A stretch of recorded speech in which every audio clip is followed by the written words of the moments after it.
Salve, inovadores! Tudo bem? Bem-vindos a mais um Slide Dispensante. Slides perdidos, slides perdidos. Fala aí, Cajá. O que você vai trazer pra gente?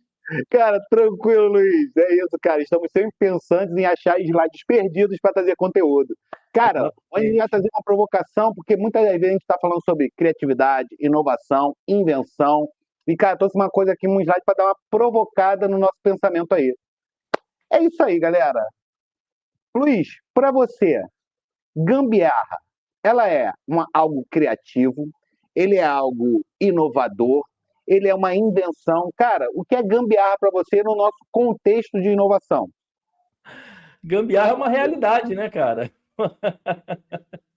Gambiarra é uma realidade. Eu acho que a gambiarra, cara, eu acho que falta. A gente eu conheço muita gente que reclama de gambiarra, né? Que fala assim, poxa, a gambiarra vai virar a solução final, a gambiarra é ruim, a gambiarra. O brasileiro é, pô, né, com uma coisa pejorativa, né? O brasileiro é orientado à gambiarra.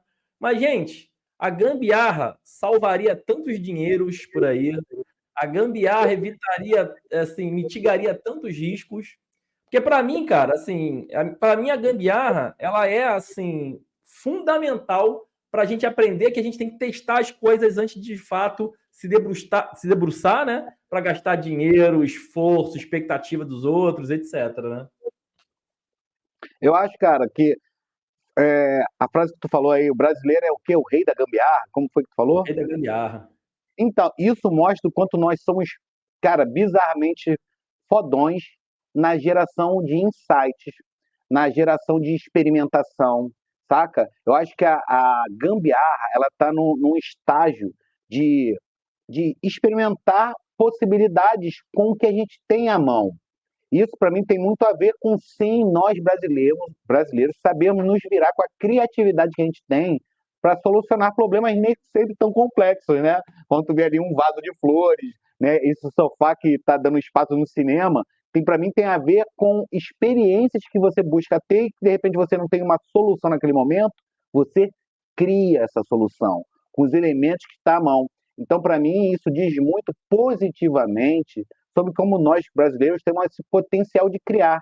E é legal a gente estar falando sobre criação e gambiarras aqui, no momento que a tecnologia, a inteligência artificial está aí sendo uma ferramenta para o ambiente criativo, entender que isso é uma condição muito natural do brasileiro. E a gente precisa cada vez mais explorar as gambiarras, né, não, Luiz? Com certeza. Eu ouvi esse sofá e eu caí na gargalhada, cara, porque, pô, eu que sou cabeçudo, pô, tem que ter alguém com o sofá lá em cima na hora de ver filme comigo, irmão, senão.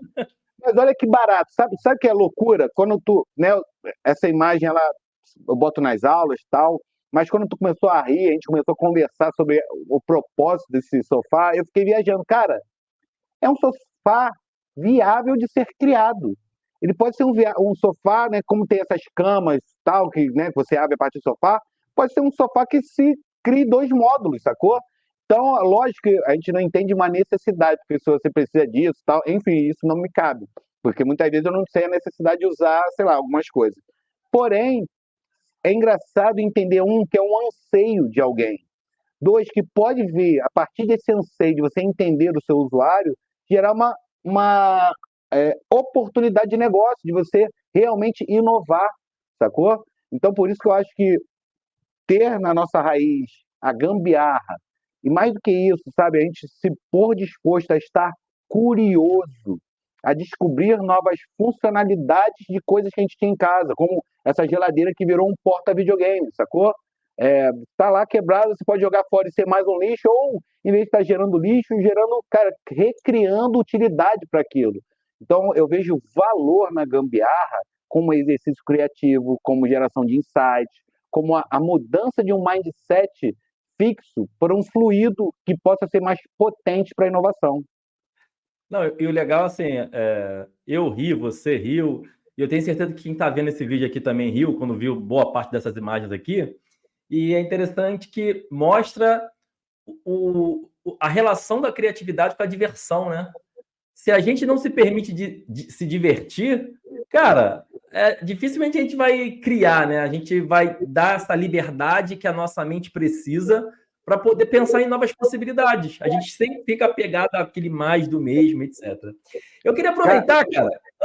Só fazer um recorte, porque tu falou uma palavra que eu acho muito importante quem está assistindo esse vídeo no contexto de inovação levar em conta: diversão. Muitas das vezes as pessoas querem, foi o que falou, foca no resultado e esquece o processo. E se o processo não for divertido para você liberar que uma gambiarra totalmente inusitada em relação ao problema suja da sua equipe, você está limitando a criatividade para chegar a uma real solução. Só esse parênteses. Mas foca no resultado também, pessoal. Esse é meu lema. Então não deixa ele influenciar você. Foca nos dois. Se diverte, chega ao resultado. Pronto. Mas eu ia te perguntar uma parada, que você também puxou e eu falei também, né? Que o brasileiro ele é meio direcionado à gambiarra, né? Tem até a galera que trabalha com programação que brinca, que fala assim, eu usei a POG. O que é POG? Programação orientada à gambiarra. Tem um monte de nomenclaturas que as pessoas criam para brincar com isso. Por que tu acha, cara, que o brasileiro tem esse vínculo assim com a gambiarra? Assim? Que você acha que isso vem da onde? Assim? Da nossa cultura de escassez. Cara, isso para mim é tão claro, saca? Porque a gente está falando com várias gerações, né? Desde pessoas que estão lá da década de 60, que ainda estão atuantes, a pessoas que nasceram agora, saca? 2000 e pouco, que já estão trabalhando com a gente. Diante desse campo geracional tão amplo, a gente tem um impacto da galera que consumiu uma cultura americana que a gente não tinha como ter aqui.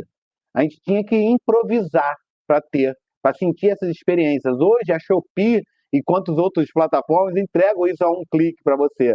Então, acho que a nossa cultura da gambiarra nasce da nossa necessidade em querer experimentar, principalmente nesse campo da nossa diversão, do nosso lazer, experiências que, cara, a gente não tinha acesso. Então, a gente cria com o que a gente tem, sacou? Eu acho assim, que muita gente acha que... Esse próprio tênis, não, só para fechar, esse próprio tênis, que é uma coisa muito boba, né? Um tênis para o cara encaixar o copo. É uma coisa que hoje quase todos os carros têm, né? Um porta-copo ali do lado. Mas durante muito tempo, cara, eu que não dirijo, mas percebo as coisas, eu vi que os carros gringos, cara, com tudo, porta, tudo, os carros nacionais não tinham, nem os melhores carros tinham isso, sacou? Então, assim, mais uma vez, tem a ver com a nossa necessidade de emular experiências a partir de produtos, né? E, enfim, dando um jeitinho. E levando isso para o mundo corporativo, né? A gente tem aquela impressão de que, não, para minha empresa inovar, para minha empresa criar coisas novas, precisa de muito dinheiro, de muito recurso, né? E, pô, cara, são justamente essas limitações que a gente tem que vão fazer com que a nossa criatividade possa, de fato, gerar valor, florescer, né? Eu costumo até, quando eu vou dar algum tipo de aula, de oficina, assim, sobre que precisa pelo menos de um processo criativo, eu sempre faço esse exercício assim, cara, pensa numa solução agora. Imagina que você tem todos os recursos do mundo, pensa em uma solução. As pessoas ficam paralisadas, né? Porque se você não der limites para elas, não estabelecer assim, quais são as fronteiras para que elas possam se propor a esticar essas fronteiras, a criatividade não é aguçada, né? Provocada, digamos assim. Deve ter uma explicação, vamos dizer assim, biológica para isso, mas eu não tenho esse know-how. Tem uma frase, cara, que eu uso muito, é a seguinte: liberdade demais é prisão perpétua. Não adianta, as limitações, elas servem para nos direcionar, para nos fomentar a crescer. Então, quando a gente tem, digamos, um briefing estruturado, você consegue ser mais assertivo. Quando você tem um limite de gasto, você consegue ser mais eficiente, sacou? Então, acho que todo limitador dentro do processo criativo, ele é mais um dado para ser usado. Então, na verdade, se eu digo, pô, usa uma folha de papel, aí você tem 1 trilhão de folhas de papel, mano, você se inspira. Use uma folha de papel que tenha tonalidade mais clara, tons pastel, tu já começa a limitar. E isso te ajuda a usar e ser eficiente com aquela utilização. Então, acho que as pessoas não devem ter medo dos limites. Pelo contrário, é usar os limites para fazer a coisa mais potente que você puder dentro do seu espaço-tempo para resolver o problema que você quer. E aí, isso aí, galera. Isso aí, ó. Posta aí sua gambiarra aí, ó. Conta seu caso de gambiarra aí que a gente está afim de saber também. Se inscreve aí no nosso canal para dar uma moral. Esse canal, ó, esse é um dos primeiros vídeos que a gente está fazendo. Então, se você se inscrever e curtir, dá uma força aí para a gente continuar trazendo slides perdidos e pensantes, como eu errei no início também, para a gente poder trocar ideias. É isso aí, cara. Tamo junto e é isso. Soma porque o que a gente mais quer aqui é expandir nossos conhecimentos, nossa troca e, cara, a gente precisa de você para saber como chegar além. Beleza? Tamo junto aí. Valeu, monstro pensante!